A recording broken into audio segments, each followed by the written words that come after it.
खां एठी आज कल्याण मंडप होती ये योजना हूँ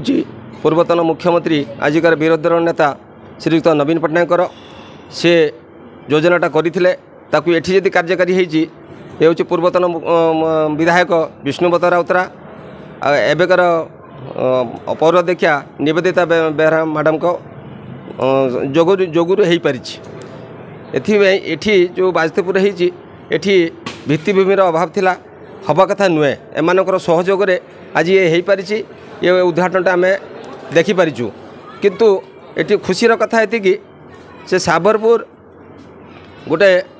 बस्ती जो कि मुस्लिम बस्ती एठी जागा बाड़ी अभाव लोक घरे काम कार्य करने पर्वपर्वाणी समय बहुत असुविधार सम्मुखीन होती एठू जो योजनाटी एठी सफल होती आम मुसलमान साबरपुर मुसलमान सहित समग्र बाजदेपुर अंचल मुसलमान मान उपकृत हेबे ये मंडल रे बाघर काम कार्य करें एटा यार श्रेय समस्त मु विष्णुपद राउतरा